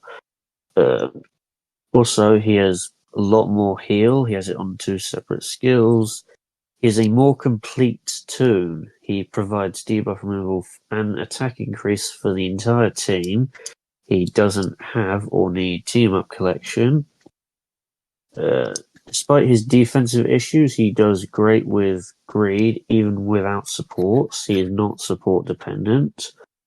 Uh, and his best CTPs would undoubtedly start off with Brilliant Conquest in first, followed by Brilliant Greed, ending on Mighty Greed. I say ending because I mean you can stick an energy on him, but it's kind of just if you want more damage, but more risk, more reward. And Yeah, the reflect Mighty negation Conquest. is important, but if you need like Yeah. raw damage, like Greed's 150% proc sometimes is just not enough. Yeah, and Mighty Conquest, as I've said in the last debate we did, is complete enough to trash, and I will Yeah. shit on anyone who recommends it. No, I agree totally. Mhm. Yeah, and number two, obviously, Null. I stick Sentry above Null for a few reasons. Sentry Null is completely dependent on support. He is not as good as people say he is without Agent Venom. They'll say he's as good or better, but he just isn't. On his own, Null is meh. He dies very quickly, and his damage just isn't there. He has, let's see, his buff removal is incapacitation, so it can be avoided or prevented. Sentry has flat all buff removal, so no matter what you do, he will remove it. You can't avoid it It's a good point. until debuff removal triggers. Hmm. Also, he does need the team up collection for the attack buff. Null has natively lower stats than Sentry, so he kind of has to get that made up for him with team up. He is dependent on supports. His overall kit just isn't as good. Uh, oh yeah, and CTP wise, his first is quite obviously Brilliant Greed, followed by Mighty Greed, and ending on Brilliant Conquest. I would absolutely stick a Mighty Greed over a Conquest for Null. because you can only use a conk null if you're using him with 2 supports. And also, as mentioned earlier, he is easier and cheaper, slightly cheaper to build than Sentry, but he's a self-serving toon whose debuff removal is only for himself. So if you're building him, you're building him for him. He can't benefit anyone else. So yeah, if your first PvP toon to get, I would absolutely say Sentry, just because you can use him to provide a team. You can't do that with Null. Now then, 3 to 7, I'm going to say will depend on investment. I'm going to give a couple variations just to try and please Marine. Ah, I see. Yeah, one which I'm not firmly cemented on just yet because it's still in early reviews and whatnot. I would stick a maxed out Mephisto in 3rd because all the whale reviews I've seen that used him with a proper build, well, I'm talking the Conk and the Authority, they were saying he would consistently beat everyone except Sentry. That was his only issue. He would not. He had to get lucky to kill him once. He has long skills, long distance iframe ignore, and also, unless you give him a rage or a judgment, Mephisto will not kill with damage. That's another thing. He kills through his debuffs, which he has a lot of them, and they're very good. He has to survive long enough to debuff an enemy. That is how he will kill them, and when he's maxed, or even when he's not, he's consistent at it against certain toons. I've been using him against my own null with different teams repeatedly, beating it on auto and manual. Oh, dude, Marines had Mephisto has so many problems, man. Just yeah, end it off though. yeah. That's why I said max, and also I'm not cemented on it just yet because that will change when I get him to T4 and try him out for myself. 4th for this list is going to go to Wolverine for all the stuff mentioned previously, but also because of his consistency. Wolverine will consistently one-shot. Unless it's very difficult to interrupt his iframe, unlike others. So he's much more consistent than the likes of Surfer, who I would stick in 5th. As for... Anyway, this is the maxed out review. So maxed, I would stick Adam Warlock in 4th, ahead of Wolverine, and Wolverine in 5th, because anyone who has faced a maxed out Warlock knows how much of a bastard he can be. Carl's Adam, for example, that little shit refused to die and one-shot you out of nowhere. You have to debuff it to kill it, which I'm sure Marine will agree with. I mean, yeah, it's just I like that list, but I still don't like Mephisto in 3rd because you're valuing him based off of hybrid use, and I think his hybrid use is fantastic, but in PvP, he comes with too many issues. Like his fourth skill is long, but I don't think it's longer than Null's 5th and Sentry's 5th. I think it's like almost the same duration. The last hit on that skill of Mephisto is 4 is not an iframe. So he gets out of his iframe over time and he's actually open to damage. He has pauses in his 4th skill, so if he doesn't hit the target, Null and Sentry are just going to do their primary. So they're going to kill him. And it's very frustrating. So he needs like extra stats like ignore dodge, and he needs his artifact for damage, and he needs like, maybe increased damage too. Yeah. Also, if I might add, if we are talking about hybrid use, then Null takes the first place.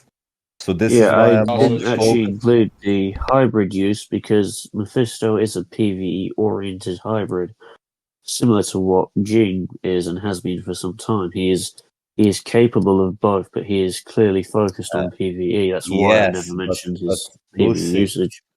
Lucy, that's true. But Jean Grey was actually the best character in both game modes when she was released. Well, True. Mephisto obviously has better options in PvP.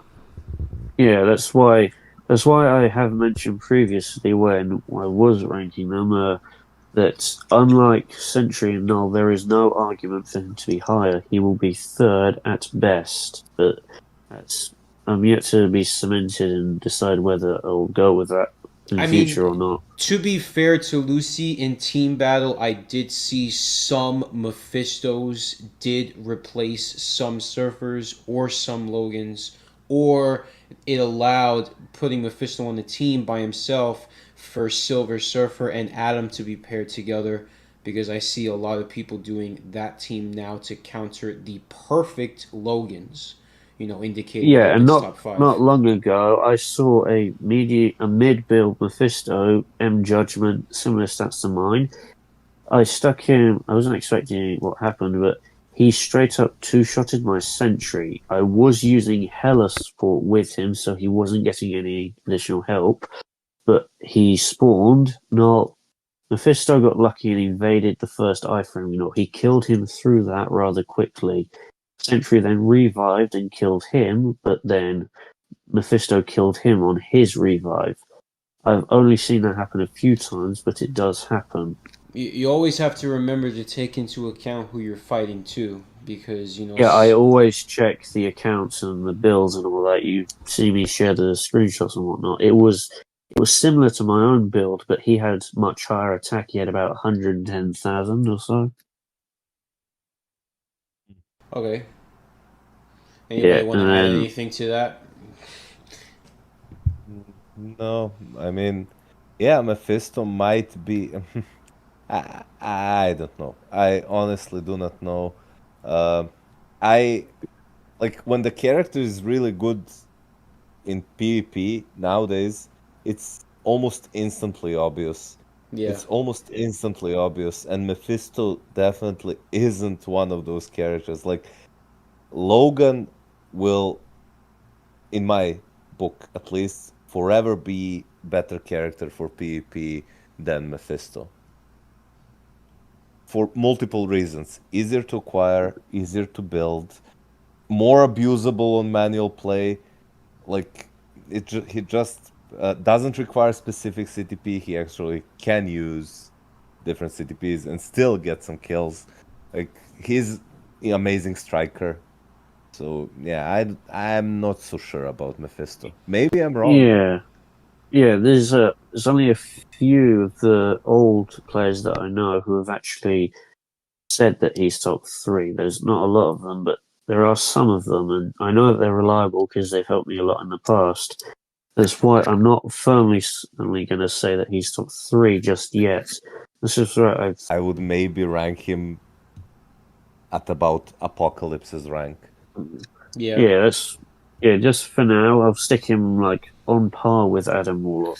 Maybe slightly better from in some instances if he gets lucky, but yeah, those are generally third and fourth, at least for maxed out builds. With when I get into lesser builds, it'll be different. But in fifth would go Wolverine for the stuff mentioned previously, consistency, great performance, and all that. Sixth is where I'll stick Silver Surfer because he just is completely dependent on really good builds. He's not noob friendly whatsoever, and he just needs too much for what he gives back. And then tied with him for sixth, I would actually stick Ghost Rider because even though you can't use him against Sentry, he is incredibly consistent at just getting rid of Null's immortality and even killing him in a lot of instances. Not all because he can be interrupted, but one of my primary TVA teams now is Sue, Adam, and Ghost Rider. Ghost Rider gets rid of Null's immortality, and Adam is usually the killer. Not always, because Adam can be a bit iffy with what skills he does, but he will most of the time get the kill. And I think that was six. Yeah, 6 and 7. Everyone is tied somewhat between Ghost Rider and Surfer. Is just I get much more consistency out of Ghost Rider than Zerfa. Well, Ghost Rider is an amazing character, and he's super cheap, and he could be Yeah. paired even without debuff removal sometimes because he's protected by iframes. So Hmm. it's just depending on who you face. Mephisto, I just think has, I think his leadership holds him back because he can only apply to villains. I think that, any non-elemental damage or like all attack damage supports kind of hurt him a little bit. He needs more heal, I think. Like with Yeah. that, like his fourth skill heal is okay, but it's not even He as just isn't potent. tanky enough to utilize it.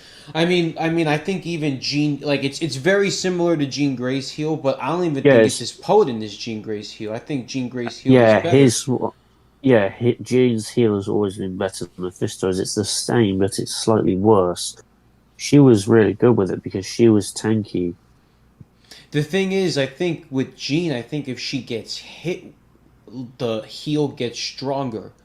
Whereas I think They both have that they both effect. have that. All Uh, right. yeah, as they receive damage, they get more heal. Difference is Mephisto's heal cap goes up to 50% with how much he gains.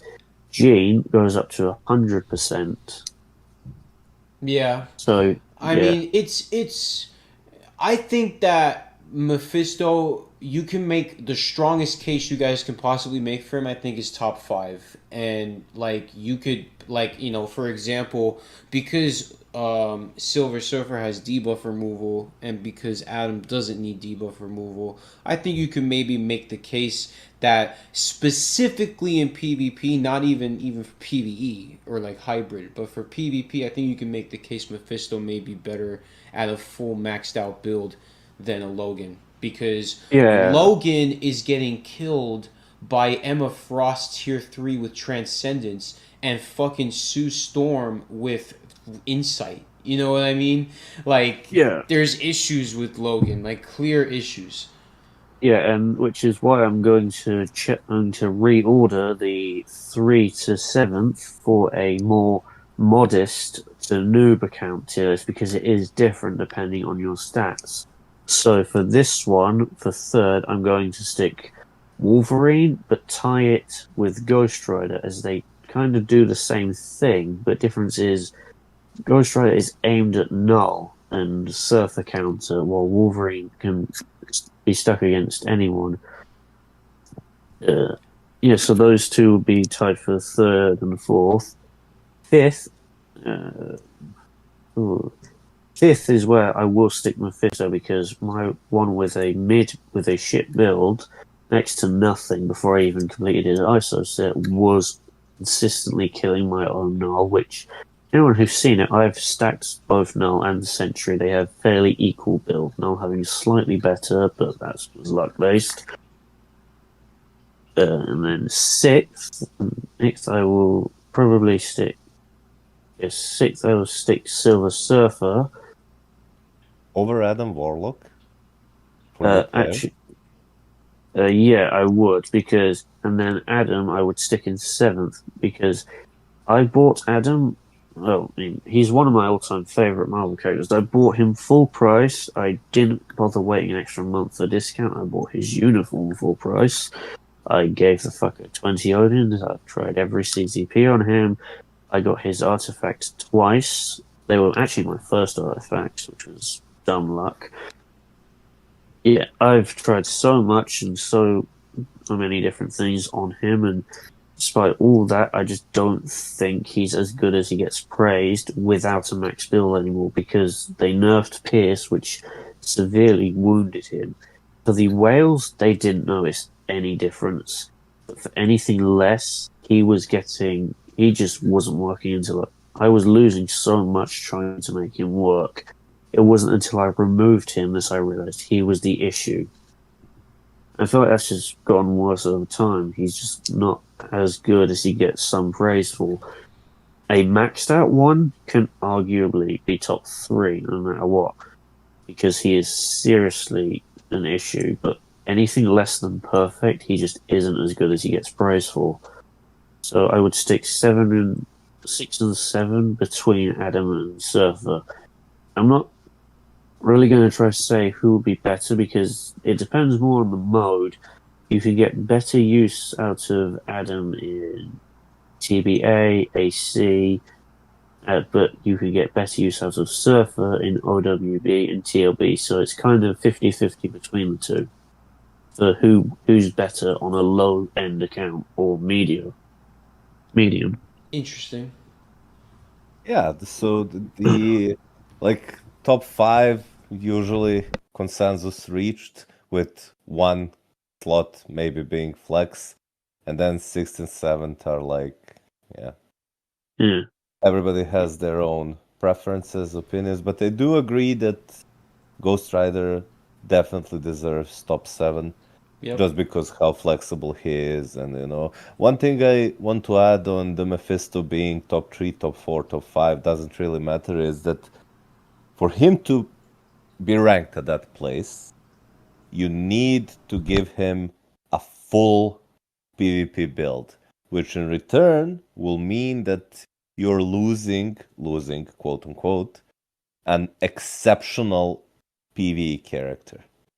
I actually wouldn't say he needs a full PvE build because a few of the people who did give me good reviews on him, and even my own, they've been done with rage and judgments because a lot of people are. I mean, even a couple conquests, less of those because people aren't bothering to try it, but he does do good in PvP with a rage and a judge.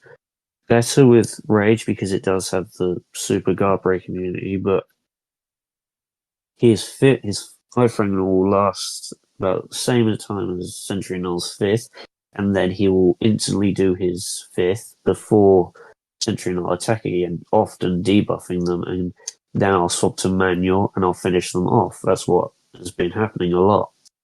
Yeah, so just to go back on it, a maxed out tier list that is still up to, subject to change. First, you got the 2 Sentry, then Null, and then Mephisto, Adam, Wolverine, Ghost Rider, and Surfer. And then for the lesser, lower end or the medium accounts, Wolverine, then Adam, Wolverine, Ghost Rider, then it was then it was Mephisto, then Surfer and Adam. So it's different depending on your account investment. Yeah, definitely. But again, it just depends on what accounts you're going to face and how well built that Mephisto could be. Because for each one of the tier lists is going to be a different scenario. Like, for example, you could see someone put Mephisto as a top 3 because he has Mephisto built to the brim with max HP, everything, brilliant CTPs, all that. And then you've got the other group that puts him at like top 10 because they do not have him that well built, or they're seeing these reviews because the reviews, there hasn't been that many, honestly, for PvP. I'm talking about for PvP because people mainly just focused on wanting to see if he's a low-key replacement for Alliance Battle, which he was. But then after that, they kind of just ignored the PvP side of him. Yeah, it also so that everyone gets different results. Where, like for example, for me, Mephisto is consistently and rather effortlessly dispatching any null I face, besides the really tanky ones. The ones who he can't kill are fast enough before they get super guard break immunity back from the CTP after their debuff removal is off cooldown. But for the weaker ones, he's killing them rather effortlessly, while Marine is having a different result. He is killing sentries, but isn't killing nulls, which is the reverse for me. Yeah, it really relies on each one's builds and tests and the accounts that they really face, which is why we see this fluctuation between Mephisto, where some put him at top 10, top 3, etc. Yeah, and also something else Mephisto, he's not a team killer no matter what you do. He's kind of like a new Wolverine. He can kill almost anyone. He does have counters, but he can kill. He just you should not expect him to do more than kill 1 or even 2 opponents, because that's as far as he's going to get. And some people are expecting him to do more and just saying he's worse because he can't do it. Those people that expect more shouldn't really try to place like their own rankings, because honestly, him being able to kill 1 or 2 is good enough on it that he was not mainly made for PvP. Like, it's Yeah, shocking to see that he's able to kill at least even 2 in a team. Like, sure, yes, 3. yeah. That's more aimed at, because he doesn't have he doesn't have debuff removal on his skills. He's not like Sentry or Null. He can't remain on Exactly. field. Yeah, he can't stay on field indefinitely. And also, that plays a factor in his consistency. If he had it on his iframe Nor, it would be more effective for him. Similar to how it Absolutely. is for Sentry and Null. They have Invincible on their iframe Nor, they have debuff removal on it, and it is far more effective on them. Not Mephisto has it as a passive instead, so he has to get hit before it triggers, which can affect whether or not he gets interrupted. Yeah, exactly. It really relies on how lucky you can get, because if you get hit, you're going to need to hope that Mephisto is fast enough to react and not get stunned or interrupted, and then he can kill at least 1 or 2. Yeah, and although one very big flaw with him that I'm not going to deny is his actual range compared to his AoE. His full skill is the only one True. with the long range and and big AoE.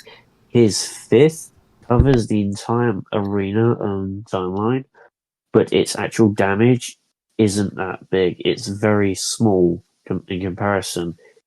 Like Silver Surfer, when he goes to do, I think it's his fourth skill, when he does that, Yeah. he will move out of range of Mephisto's fifth, which is really annoying and one of the main issues I have when fighting him with Mephisto.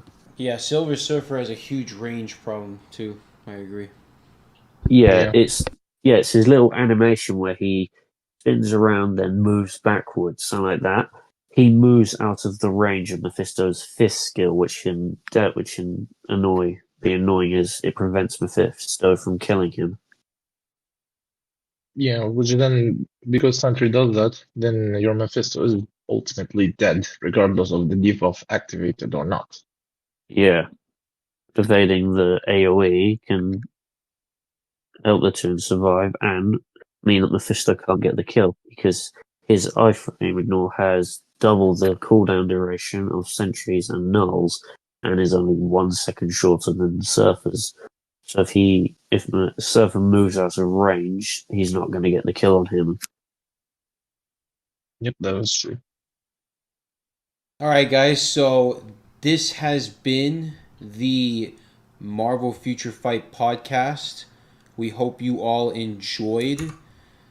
And I'm going to give a shout out to all your channels. Be sure to subscribe to Malkoth's channel, Tad Dawes, and Lucifer Morningstar's channel. And in the future, hopefully, we can do more podcasts like this where we can discuss Marvel Future Fight.